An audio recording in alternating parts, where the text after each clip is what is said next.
here's the new banner. Let's talk about the new heroes in the off banners. So new character in Kana, I think it seems pretty decent. Maybe not going to be a game changer, but for rating, for basic rating, I think she's going to be definitely added to the raid team there.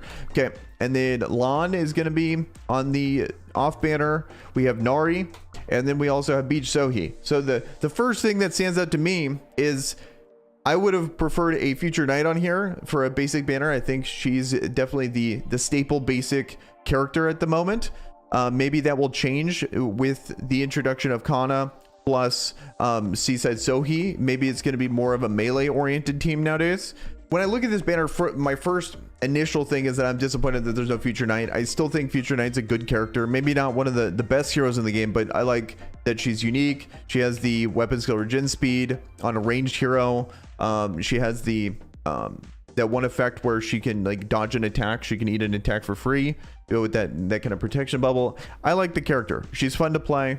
So it would have been nice to have a Future Knight on the banner. But with all that being said, I think some of the most effective basic heroes on this banner in Nari, I think Nari's an overall really great hero.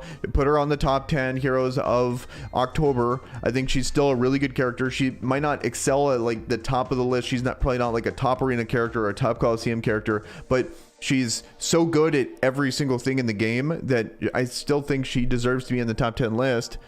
And then the big thing though that I want to talk about Beach Sohi, I didn't get a chance to talk about this in the top 10 list. I just forgot to bring her up. She was a top 10 hero because people in the comments are saying that I'm sleeping on her. I think she's a great character. She was in my last top 10 list, and she was the one that I knocked out for Camille out of the top 10. Because when you look at her usability currently in Arena, she used to be used a ton. Like the typical melee meta team was Sohi, Future Princess, and Lilith. But then when the introduction of Arena is so good that people are putting her on, but she's basic, so it's not necessarily that Sohi's bad. She just doesn't fit in the typical team at the moment. So, but at the same time though, she had a ton of viability in Coliseum, and I don't know what happened with her AI, but I've just noticed that she is so much easier to play against. Like I have footage of trying to taunt her when she first came out, and the taunt would go up, the debuff would happen with her taunt, and she would just ignore it and go straight to your backline and just would melt your MK99 or whatever backline unit you had. And she was really scary in Coliseum at the time. And then nowadays, if you try playing against her, it's super easy. Like any character I have just taunts her, and she won't even try to go after she's taunted and hits your front line. She won't go back to the back line, at least in my experience. Like she'll just, and she's when she's in that situation, she gets hit with a weapon skill. Usually she just dies immediately anyway. So I feel like her Coliseum viability died down significantly because of that. And then at least on my NA account, I don't see her anywhere in the top 100.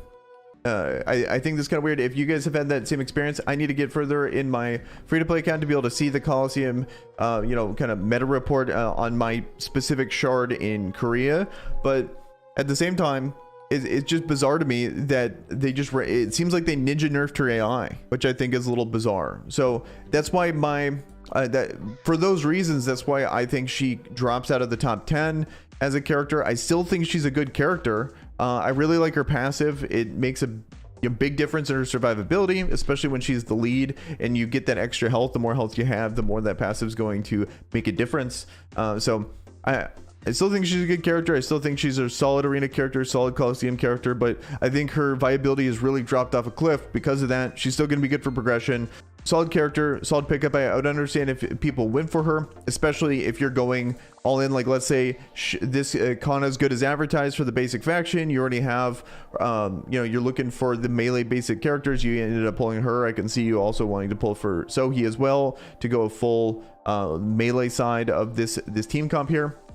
When I look at this rated banner, especially compared to the current one we have on NA, this one's pretty lackluster. Because if you told me I can also pull for Future Princess and Agma and Maya, and then you showed me these characters, I'm not gonna save gems now for these characters. What I'm gonna do is I'm just gonna pull as many times as I possibly can for Maya, Agma, Future Princess, MK99, Garam even. I think there's probably about 5 to 6 characters on the current banner that I would prioritize over the banner, the characters here.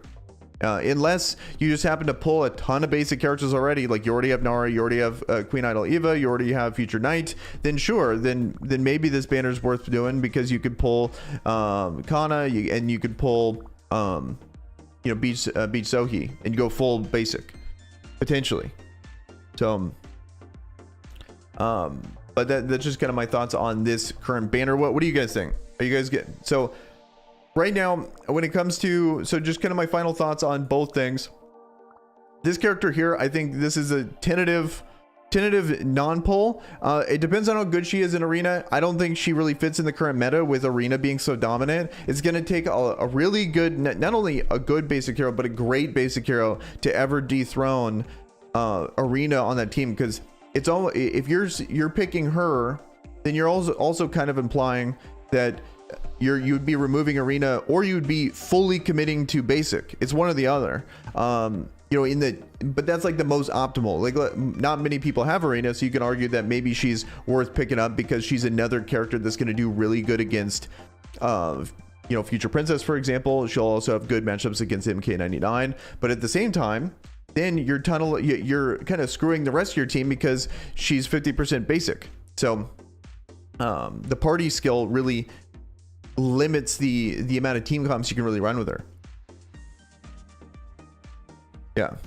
And then when you look at the banners that are currently going on, the characters are so much better over there. Like, Maya is absolutely necessary for, like what Mojack's saying. Maya is absolutely necessary for Orbital Lift and possibly Camazone. I think she's absolutely necessary for Camazone for most people. Like, eventually when you get to super late game and you have so many different comps, I don't use Maya all the time, but if I just were gonna throw in a character for a healer, the best overall healer, I'm just gonna throw in Maya, like, just because it's easy and I can just clear the hardest stages with her, and it always works out.